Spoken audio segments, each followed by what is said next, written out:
जय सिया राम दोस्तों। राम नाम सबसे बड़ा माना जाता है। हिंदू धर्म में जब भी हम किसी से मिलते हैं तो सबसे पहले राम राम बोला जाता है, यानी राम नाम का महत्व सबसे ज्यादा है। और राम नवमी आने वाली है, तो आज की वीडियो में हम जानेंगे कि राम नवमी के दिन प्रभु श्री रामचंद्र जी का पूजन कैसे किया जाता है।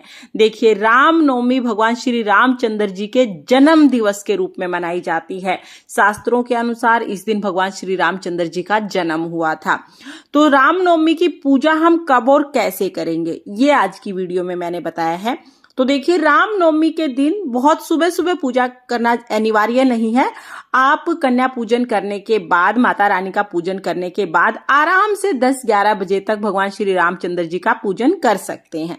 तो पूजन हम कैसे करेंगे? रामनवमी के दिन सबसे पहले हम चौकी लगा लेंगे। चौकी पर हम पीले रंग का आसन बिछाएंगे। पीला या लाल रंग का आसन आप बिछा सकते हैं।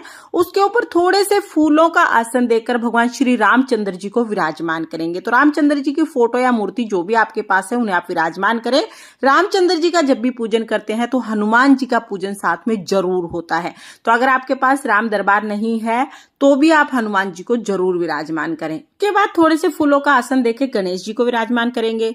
अगर आप लड्डू गोपाल जी की सेवा करते हैं तो लड्डू गोपाल जी को स्नान करा के सुंदर श्रृंगार करके लड्डू गोपाल जी को भी विराजमान कर लीजिए।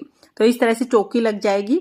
अब चौकी लगा के हाथ जोड़ के प्रभु रामचंद्र जी से प्रार्थना करेंगे, हे भगवान, आज मैं आपका पूजन कर रही हूँ या कर रहा हूँ। अगर पूजा में कोई गलती होती है तो मुझे क्षमा करें और मेरी पूजा को स्वीकार करें। इस तरह से पूजा का संकल्प करके फिर हम सभी को भाव रूप में स्नान कराएंगे। तो लड्डू गोपाल जी को तो पहले ही स्नान करा दिया था, बाकी सभी को जल के छींटे लगा के स्नान करा देंगे।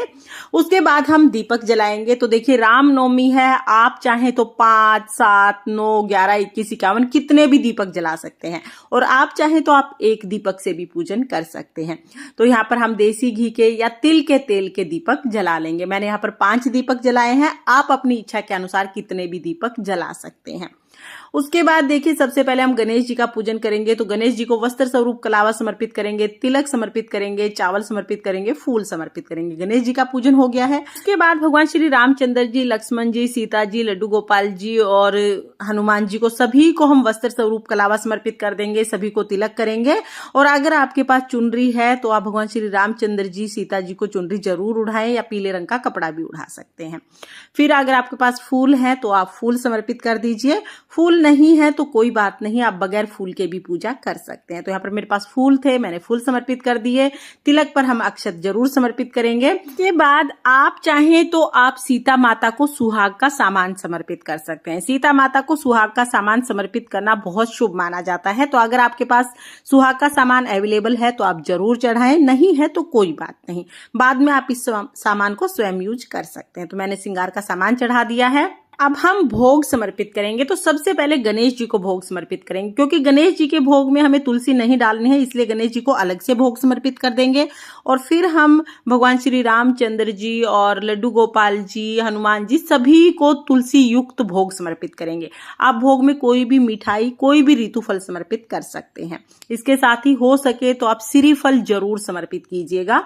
तो यहाँ पर मैंने श्रीफल समर्पित कर दिया है, जल समर्पित कर दिया है। जल के बिना भोग कभी पूर्ण नहीं होता, तो जल आप जरूर समर्पित कीजिए। उसके बाद हाथ जोड़कर भगवान से भोग ग्रहण करने के लिए प्रार्थना करेंगे।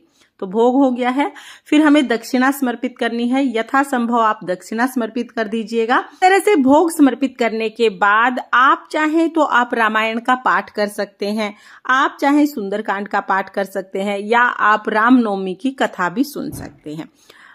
फिर हमें आरती करनी है। आरती के लिए आप कपूर भी जला सकते हैं, कपूर से आरती कर सकते हैं, या जो दिए आपने जलाए हैं उन्हीं में से एक दिया लेकर आप बहुत ही प्रेम पूर्वक आरती करें। तो पहले हम गणेश जी की आरती करेंगे, उसके बाद भगवान श्री रामचंद्र जी की आरती करेंगे। आरती करने के बाद हाथ जोड़कर पूजा में रही कमियों के लिए क्षमा याचना करेंगे और अपनी मनोकामनाओं को पूर्ण करने के लिए भगवान श्री रामचंद्र जी से प्रार्थना करेंगे। इस तरह से बहुत सरल तरीके से पूजा हो जाएगी। पूजा करने के बाद जो जल हमने लिया है, थोड़ा सा जल अपने सीधे हाथ में लेंगे और चौकी के ऊपर से हम 2 बार इस तरह से वार देंगे। पूजा पूर्ण हो गई है। अब जो जल है वो सूर्य देवता को अर्घ दे देंगे और जो भी भोग प्रसाद हमने चढ़ाया है वो घर के सभी सदस्यों को प्रसाद के रूप में बांट देंगे।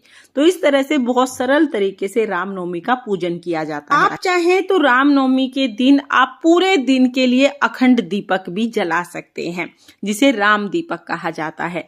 फ्रेंड्स, रामनवमी के दिन भगवान श्री रामचंद्र जी का जन्म हुआ था, तो आप रामनवमी के दिन भगवान श्री रामचंद्र जी का पूजन जरूर जरूर करें।